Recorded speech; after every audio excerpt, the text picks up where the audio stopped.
ఓం శాంతి. ప్రేక్షక మహాశైలికి మహాశివరాత్రి పర్వదిన శుభాకాంక్షలు. మన భారతదేశం ఆధ్యాత్మికత పుట్టినిల్లైంది. ఇక్కడ ఋషులు, మునులు, మహాత్ములు జన్మించినటువంటి ఈ పవిత్ర పుణ్యభూమి, కర్మభూమి అయినటువంటి ఈ భారతదేశంలో ఈ మహాశివరాత్రి యొక్క పండుగ మనం చేసుకుంటున్నాం. శివుని యొక్క స్వరూపమైనటువంటి ఈ లింగాకారాన్ని అనేక నామాలతో అనేక రకమైనటువంటి స్థానాల్లో ఆరాధిస్తున్నటువంటి శివస్వరూపం ద్వాదశ జ్యోతిర్లింగాలుగా పేరొందినటువంటిది.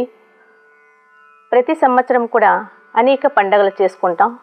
అందులో విశిష్టమైనటువంటి ఈ శివరాత్రి యొక్క పర్వదినం చాలా ముఖ్యమైనటువంటిది. ఈ పండగ రోజు ఆ పరమశివుని యొక్క సత్య పరిచయాన్ని మనం ప్రతి ఒక్కరు కూడా తెలుసుకోవాల్సిన్నది. ఎందుకంటే శివరాత్రి అనగానే శివాలయంలో ఉన్నటువంటి ఆ నిరాకారమైనటువంటి లింగాకారం అనేది ప్రతి ఒక్కరికి స్మృతిలోకి వస్తుంది. ఆ పరమశివుని దర్శనం చేసుకుంటే అనేక జన్మల యొక్క పాపకరములు సమాప్తవుతుంది అనేటటువంటి భావన ప్రతి ఒక్కరికి ఉంది. ప్రతి ఒక్కరు కూడా ఆ రోజు శివాలయానికి వెళ్ళి శివుని యొక్క దర్శనం చేసుకుని వస్తారు.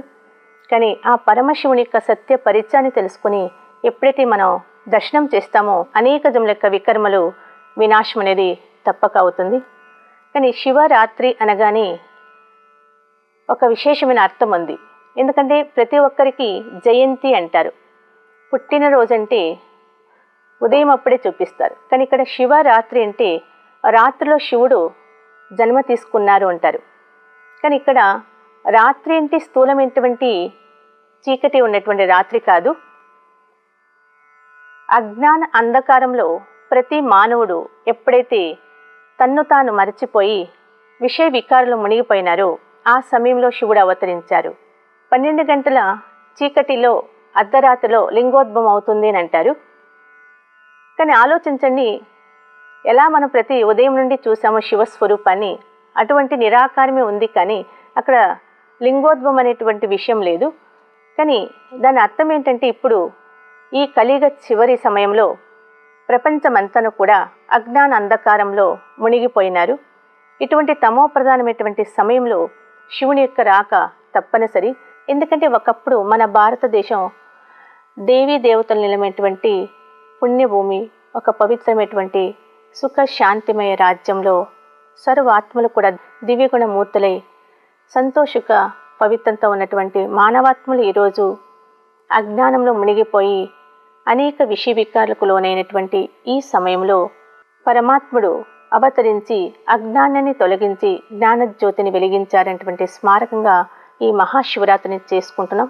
అంటే శివరాత్రి అనేది ఒక్కరోజు శివుడు అవతరించడం కాదు. ఈరోజు ప్రతిరోజు కూడా మనకు శివరాత్రి. సర్వత్రా ఎటు చూసినా కూడా తమో ప్రధానమైనటువంటి ఈ వాతావరణంలో భగవంతుడి యొక్క తోడు అవసరం. ఆ స్మారకమే శివరాత్రి రోజు ఉపవాసము, జాగరణది మనం ముఖ్యంగా చేస్తాం. ఉపవాసం అంటే ఆ రోజు భోజనాన్ని స్వీకరించకుండా కేవలం పాలు, పళ్ళు స్వీకరించి ఆ పరమశివుణ్ణి స్మరించేటువంటి స్మృతి దినం. కానీ ఉపవాసం అంటే యథార్థ అర్థం స్థూలమైనటువంటి భోజనాన్ని విసర్జించడం కాదు. ఉప అంటే సమీపమున, వాసము అంటే నివసించండి. ఆ రోజంతటా కూడా మన మనసును పరమాత్మని సమీపాన లగ్నం చేయడమే నిజమైన ఉపవాసం. వ్యర్థమైనటువంటి చెడైనటువంటి ఆలోచనల్ని, చెడు కర్మల నుండి ఆ రోజు దూరంగా ఉంటూ కేవలం శ్రేష్టమైన శుభ సంకల్పాలతోనూ ఆ శివుని యొక్క స్మృతిలో ఉన్న నాడే మన జీవితంలో ధన్యమనేది అవుతుంది. అలాగే ఆ రోజు జాగరణ అనేది ప్రతి ఒక్కరూ చేస్తారు. జాగరణ అంటే మేల్కొని ఉండడం. రాత్రంతా మేల్కొంటే పరమశివుని యొక్క ఆశీర్వాదాన్ని పొందుతామనంట. మరి నిజమైన అర్థం రాత్రి మేలుకొని కళ్ళు తెరుచుకొని మేలుకొని ఉండడం అనేటువంటిది జాగరణ కాదు. జాగరణ అంట యథార్థ అర్థం జాగృతి, మేల్కోవాలి. ఏది మేల్కోవాలి? స్థూలమైనటువంటి నిద్ర మేల్కోవడం కాదు. మన యొక్క అజ్ఞాన నిద్ర నుండి మేల్కోవడం, ఆత్మను జాగృతి చేసుకోవడం. ఎప్పుడైతే మన అంతరాత్మను ఎప్పుడైతే మేల్కొలుపుతారో అప్పుడు మనలో ఉండేటటువంటి చెడు కర్మలు, పాప కర్మల నుండి మనం విముక్తి అవుతాం. ఎందుకంటే పాప కర్మలకి, చెడు కర్మలకి మూల ఆధారం మన అంతరాత్మలో ఉన్నటువంటి విషయ వికారాలు. ఈ తమో ప్రధానమైనటువంటి ఈ గుణాల వల్లనే మనలో అనేక రకాలైనటువంటి వ్యర్థమైన పాపకర్మలకు మూలమైంది. వాటికి అంటారు కామ, క్రోధ, లోభ, మోహ, అహంకారటువంటి ఈ పంచ వికారాలు ప్రతి వ్యక్తిలో కూడా ఇమిడిపోయి ఉన్నది. వీటి నుండి మనం మేల్కోవాలి. అందుకే నా ద్వారా ఎటువంటి పాపకర్మలు జరగకుండా చూసుకొని ఉండడమే జాగృతి కావడం. అది ఈరోజు భగవంతుడు మనకి జాగృతి చేస్తున్నారు, ఆత్మను మేల్కొలుపుతున్నారు. కాబట్టి మీ ఆత్మిక స్మృతిలో ఉండడమే మన అంతరాత్మలో ఉండేటువంటి అజ్ఞానాన్ని తొలగించుకోవడం. మరి అలాంటి పరమశివుని ఆ రోజు ప్రత్యేకమైనటువంటి పూజలతో, అభిషేకాలతో మనం ఆరాధిస్తాం. కానీ నిజమైనటువంటి పరమశివునికి ప్రేమైనటువంటి వస్తువులేటి? ఈ ఒక పాల అభిషేకమే కానీ, లేదా ఉమ్మెత్తు పువ్వులతోనూ, మనం విశేషంగా జిల్లేడు పువ్వులతోనూ, మరి మారేడు పత్రాలతో మనం పూజిస్తాం. కానీ దానికి ఒక అర్థం ఉంది. ఎందుకంటే ఇతర దేవతలకి ఇటువంటి పుష్పాలతో పూజించము. ఒక శివునికి మాత్రమే ఈ తుమ్మి పువ్వులు, మరి జిల్లేడు పువ్వులు, మారేడు పత్రాలతో మనం అభిషేకం చేస్తున్నామంటే దానిలో ఒక అర్థం ఉంది. దాని అర్థం ఏంటంటే ఇతర దేవతలకు ఈ పువ్వుల్ని మనం అర్పితం చేయం, పూజించాం. ఒక శివునికి మాత్రమే ఇది చాలా ప్రేమైంది అంటాం. అంటే ఈరోజు అది సువాసన లేనటువంటి పుష్పాలు. అంటే అర్థం ఈరోజు మానవాత్మలో సద్గుణాలు లేదు, అందరిలో కూడా దుర్గుణాలు ఉన్నాయి. కాబట్టి ఆ దుర్గుణాలు అనేది ఇతర దేవతలు సమాప్తి చేయలేరు. కేవలం శివుడు మాత్రమే ఆ దుర్గుణాన్ని సమాప్తి చేసేవారు అనేటువంటి గుర్తుగాని అతను అందరికీ ప్రేమైనవారు. కారణమేంటి? సర్వాత్మలకు కూడా అతను తండ్రి అయినారు. కాబట్టి పిల్లల్లో ఉండేటువంటి చెడు గుణాన్ని సమాప్తి చేసి పిల్లల యొక్క మనో కోరికలను పూర్తి చేసేది పరమశివుని యొక్క ఉద్దేశం. అందుకే అతను గరళకంఠ అనే విశేషంగా మనము స్మృతి చేస్తాం. అంటే ప్రతి ఒక్కరిలో ఉండేటువంటి ఈ వికారటువంటి విషాన్ని హరించి జ్ఞానం అనేటువంటి అమృతాన్ని మనకి అందించిన స్మారకమే అక్కడ శివునికి విశేషంగా గరళకంఠుడిగా మహిమ చేస్తారు. అలాగే 3 దళాలతో ఉన్నటువంటి మారేడు పత్రం ఎందుకంటే మనస, వాచ, కర్మణ మనం సంపూర్ణంగా పరమాత్మునికి అర్పితం అవ్వాలి. మన అంతరాత్మలో ఉండేటువంటి చెడుని భగవంతుని ముందర అర్పితం చేయాలి. బలిహారం చేయడమే ఆ శివరాత్రి రోజు శివునికి బలిహారం చేస్తారు. కాబట్టి స్థూలమైనటువంటి అర్పితం చేయడం కాదు, అంతరాత్మ నుండి చెడుని మనం బలిహారం చేయడం. అలాగే జిల్లేడు పువ్వులు అంటే కూడా అది కూడా చేదైనటువంటివి. అంటే ప్రతి ఒక్కరిలో ఉన్నటువంటి చెడు గుణాలు ఎవరికి నచ్చనటువంటివి, అంతరాత్మల వారికి కూడా దుఃఖాన్ని కలిగించేవి. ఆ చెడు గుణాన్ని భగవంతునికి అర్పితం చేయాలి అనేటువంటి స్మారకమే ఈరోజు మనం జిల్లేడు పువ్వులు కూడా పూజిస్తున్నాం. అలాగే పరమశివుని పైన ఆ లింగాకారం పైన దారా పాత్ర అనేది మనం చూస్తూ ఉంటాం. అంటే నిరంతరం కూడా శివలింగం పైన నీటి చుక్కలు, నీటి బిందువులు పడుతూ ఉన్నట్లు. అంటే పరమశివునికి ఈ నీటి బిందువులు పడడం యొక్క అర్థం ఏంటంటే ఈరోజు మానవాత్మలకి జ్ఞానం అనేటువంటి బిందువుల్ని ఇస్తూ పవిత్రంగా చేస్తున్నారు. ఆ పరమాత్మ నుండి వెలువడేటువంటి ఆ జ్ఞాన బిందువులకి ఆ స్మారకంగా ఆ శివుని పైన దారాపాత్రగా పెట్టారు. అంటే ఇప్పుడు ప్రస్తుతం మనందరికీ కూడా సత్య జ్ఞానాన్ని తెలియజేస్తున్నారు. అతను తప్ప మనల్ని పవిత్రం చేసేవారు మరెవరూ లేరు అనేటటువంటి స్మారకమే ఆ దారాపాత్రని నిరంతరం కూడా అందించిన స్మారకంగా పెట్టారు. అలాంటి పరమశివుని సత్య పరిచయాన్ని మనం ఈరోజు తెలుసుకోవడమే కాకుండా ఆ నందీశ్వరుని యొక్క యథార్థ పరిచయాన్ని మనం తెలుసుకుంటాం. ఎందుకంటే శివుని ముందర ప్రత్యేకంగా ప్రతి ఆలయంలో కూడా నందీశ్వరుని చూపిస్తారు. అందుకని శివాలయానికి వెళ్లే ముందు, లోనికి ప్రవేశించే ముందు ఆ నంది 2 కొమ్ముల మధ్య శివలింగాన్ని దర్శించి లోనికి ప్రవేశిస్తారు. దాని అర్థం ఏమంటే మన 2 కనుబొమ్మల మధ్య భృకుటి స్థానంలో ఆ పరమశివుని ఆత్మిక స్థితిలో స్థితి దర్శించడానికి సాధ్యమవుతుంది అనే స్మారకంగానే మనం ఆ నంది యొక్క కొమ్ముల ద్వారా చూడడం. అంటే ఆత్మస్థితిలో స్థితి అయినప్పుడే మనం ఆ పరమశివుణ్ణి సత్యంగా మనం సాక్షాత్కారం చేసుకోగలం.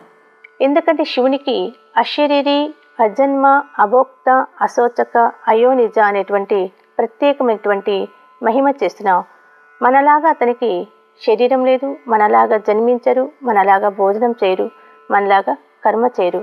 మరి ఆ శివుని యొక్క దివ్య అవతరణ గావించడం ఆధారమైనటువంటిదే ఈ నందీశ్వరుడు. అంటే అతను ఒక వృద్ధ మానవ శరీరంలో దివ్య అవతరణ గావించి ఈ తమో ప్రధానమైనటువంటి పతిత సృష్టిని పవిత్రంగాను సతోప్రధానంగా చేయడానికి వచ్చారు అనేటువంటి స్మారకమే నందీశ్వరుని చూపించారు. కానీ ఈరోజు ఆ పరమశివుని యొక్క సత్య పరిచయం ఇంకా చాలా తెలుసుకోవాల్సినది.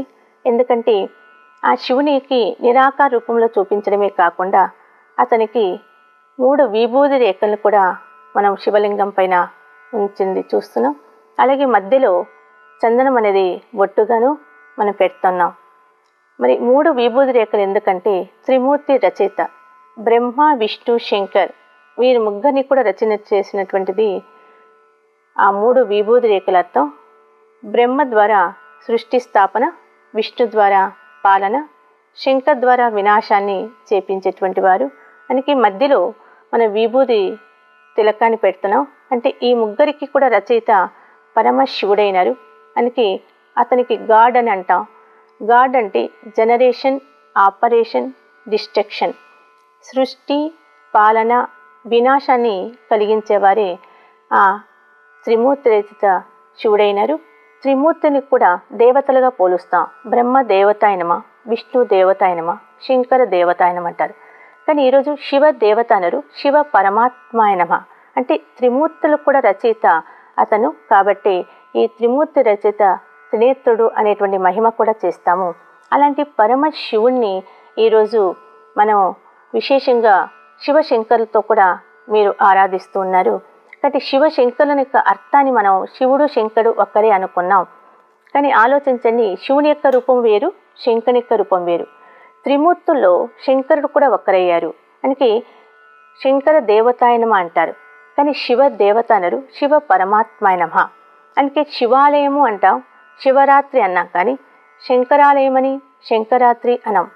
అలాగే శంకరుని కూడా తపస్వి రూపంలో చూపించారు. అంటే శంకరుడు ముందు శివలింగాన్ని కూడా పెట్టారు. ఆలోచించండి, శంకరుడు తపస్వి మూర్తి అన్నప్పుడు అతను తపస్సు చేస్తున్న ఎవరి గురించి? తన ముందున్నటువంటి లింగాకారమైనటువంటి శివుణ్ణి స్మరించారు. అంటే శివుడు ఆ త్రిమూర్తులకు కూడా ఉన్నతమైనటువంటి వారు అనేది మనకు ఇప్పుడు కనిపిస్తున్నది ప్రత్యక్షంగాను. నిరాకారమైనటువంటి జ్యోతి స్వరూపుడు లింగాకారంలో ఉన్నటువంటి స్మారకాన్ని చూపించారు. అందుకే స్వయంభు అంటారు. తనకు తాను ఉద్భవించిన వారు శివుడైనారు. కానీ అలాంటి పరమశివుడు కేవలం మన యొక్క హిందూ సాంప్రదాయం వాళ్ళకే కాకుండా సర్వ ధర్మాలకి కూడా అతను మూలకర్త అయినారు. మనం చూస్తూ ఉన్నాం, క్రిస్టియన్స్ కూడా భగవంతుని గాడ్ ఈస్ లైట్ అని ఒక జ్యోతి స్వరూపంగానే ఆరాధిస్తున్నారు. అందుకే వారు క్యాండిల్స్ వెలిగిస్తారు. అంటే పరమశివుడు నిరాకార జ్యోతిర్బిందు స్వరూపమని స్మారకంగా చేస్తున్నాం. అలాగే ముస్లిమ్స్ కూడా వాళ్ళు మక్కాలో నల్ల నిరాకారతని అల్లా అంటారు. జపనీస్ కూడా ఒక స్టాండ్ పైన స్తూపాకారాన్ని పెట్టి దానిపైన ఏకాగ్రతగా లగ్నం చేస్తూ నిరాకారం అనేటువంటి శివుని స్వరూపాన్ని స్మృతి చేస్తున్నారు. అలాగే గురునానక్ కూడా ఏమంటారు, ఏక్ ఓంకార్ నిరాకారుడు, ఒకే ఒక ఓంకారేశ్వరుడు నిరాకార పరంపిత పరమాత్ముడు అని అంటారు. అలాగా అతనికి దేవదేవ మహాదేవ అంటే రామేశ్వరంలో రాముడు కూడా శివుని పెట్టి పూజించారు. అలాగే గోపేశ్వరంలో కృష్ణుడు కూడా శివుణ్ణి ఆరాధించారు. అంటే దేవతలకు కూడా అతను మూలకర్తెనరు. అందుకే మహాదేవ, హరహర మహాదేవ, శంభో శంకర అంటూ ఎంతో ఎలుగెత్తి ప్రార్థిస్తున్నటువంటి ఆ మహాదేవుడు సృష్టికర్త, సృష్టి రచయిత, సర్వాత్మల తండ్రి. అందుకే అతని పేరు సదాశివ. శివ అంటే కళ్యాణకారి, శుభకారి, మంగళకారి. అందుకే తనకి సత్యం, శివం, సుందరం అనేటువంటి పేరుతో స్మరిస్తుంటాం. మరి అటువంటి పరమశివుణ్ణి ఈరోజు మనము అనుభవం చేస్తున్నామంటే చాలా విశేషమైనటువంటి పండగ రోజు. అన్ని పండగల కన్నా చాలా ముఖ్యమైనటువంటిది ఈ మహాశివరాత్రి పండగ. ఎందుకంటే జన్మజన్మల తాలూక అనేక పాపకర్మలు కూడా ఈ శివరాత్రి రోజు ఆ పరమశివుని దర్శిస్తే మనకు కోటి జన్మల పాపకర్మలు సమాప్తై పుణ్యఫలం ప్రాప్తవుతున్నటువంటి అనుభవం అనేది ప్రతి ఒక్కరూ భక్తులు అనుకుంటూ అతని దర్శనం అనేది తప్పకుండా చేస్తున్నారు. అలాంటి పరమశివుని తలక సత్య పరిచయాన్ని ఈరోజు మనం తెలుసుకోవాల్సింది ఉన్నది. ఎందుకంటే ఈరోజు పరమాత్మని పరిచయం తెలియకనే పరమాత్మని ఆరాధిస్తున్నాం. వారు ఉండే స్థానం పరంధాం. పరంధాం అంటే సూర్య చంద్ర నక్షత్రాల పైగా బంగారు రంగులో వెలుగుతున్నటువంటి బ్రహ్మ మహాతత్వంలో పరమశివుని యొక్క స్వరూపం అనేది ఉన్నది. అది వారి నిజమైనటువంటి నివాస ధామము. వారి యొక్క కర్తవ్యమైంది ఈ పతిత సృష్టిని పవిత్రంగా చేస్తూ తమో ప్రధానమైనటువంటి ఆత్మని సతో ప్రధానంగా తయారు చేసి సత్యగా స్థాపన చేయడమే వారి కర్తవ్యం. కాబట్టి వారి యొక్క సత్య స్వరూపం జ్యోతిర్బిందు స్వరూపులైనారు. ఆ పరమశివుని యొక్క సత్య స్వరూపాన్ని తెలుసుకొని తను ఉండేటువంటి వారు ఉండే స్థానమైనటువంటి పరంధామాన్ని తెలుసుకొని మనం ఎప్పుడైతే వారిని స్మరిస్తామో అనేక జన్మల యొక్క వికర్మలు వినాశమవుతుంది. ఈరోజు ఆ పరమశివుని సత్య పరిచయం తెలియక కేవలం మనం శివాలయంలో లింగాకారంగా చూస్తున్నాం, కానీ చైతన్యమైనటువంటి జ్యోతిర్బిందు స్వరూపులు వారు ఈరోజు ఈ పతిత ప్రపంచాన్ని పతితాత్మని ఉద్ధారం చేయడానికి వారు దివ్య అవతరణ గావించి వచ్చారు. కాబట్టి ప్రతి ఒక్కరు కూడా ఆ శివుని యొక్క సత్య పరిచయాన్ని తెలుసుకోవడమే కాకుండా వారి యొక్క ఆశీస్సును కూడా ప్రాప్తించుకోవాలనేటువంటి సంకల్పంతో ఈరోజు మీ అందరికీ ఆ శివరాత్రి యొక్క శుభాశీస్సుల్ని అందిస్తున్నాం. ఓం శాంతి.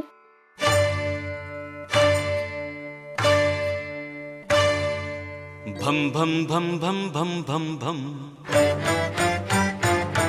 భేరీ మృదంగనాదం ఢం ఢం ఢం ఢం ఢం ఢం ఢం ఢం మ్రోగే దిక్కులడమరుకం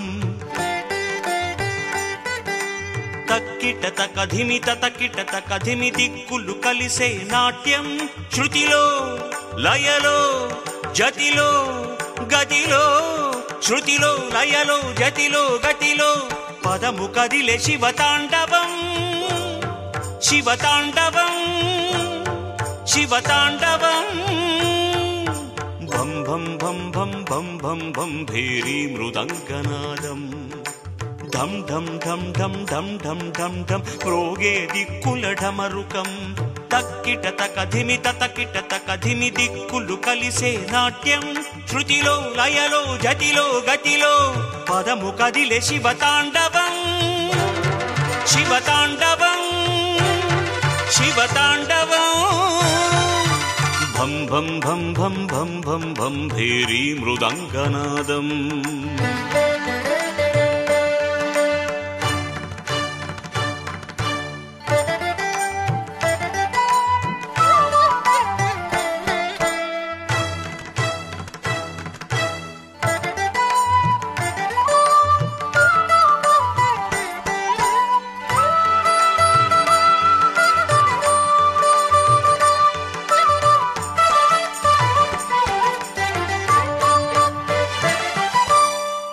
ప్రకృతి పురుషుడు కలిసిన వేళ కొత్త సృష్టికే శ్రీకారం సృష్టించిన ప్రతి జీవరాశిని లీనము చేసే లయ విన్యాసం తపసుగా చేసిన శివ పంచాక్షరి దిక్కులు పలికిన తాండవం వేదం నాదం అభిషేకిస్తే ప్రణవం శివతాండవం శృతిలో లయలో జతిలో గతిలో పదము కదిలే శివతాండవం శివతాండవం శివతాండవం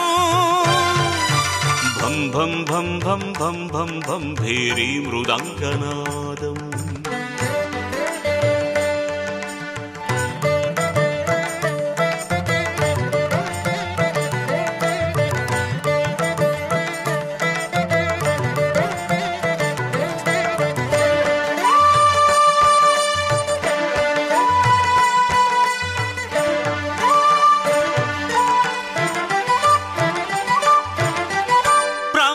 గణాలు పరవశించి దర్శించిన నిలయం కైలాసం నారద తుంగురు వీణానాదం పులకించి పలికే తాండవం గిరులు చరులు విరులు తరులు కొలిచి తరించే తాండవం కనులు వీణులు తనువు మనసు లగ్నం చేసిన తాండవం శృతిలో లయలో జతిలో గతిలో పదము పలికే శివతాండవం శివతాండవం శివతాండవం భం భం భం భం భం భం భం భేరీ మృదంగనాదం ఢం ఢం ఢం ఢం ఢం ఢం ఢం ఢం రోగే దిక్కుల డమరుకం తక్కిట తకధిమి తతకిట తకధిమి దిక్కులు కలిసే నాట్యం శృతిలో లయలో జతిలో గతిలో పదము కదిలే శివతాండవం శివతాండవం శివతాండవం శివతాండవం శివతాండవం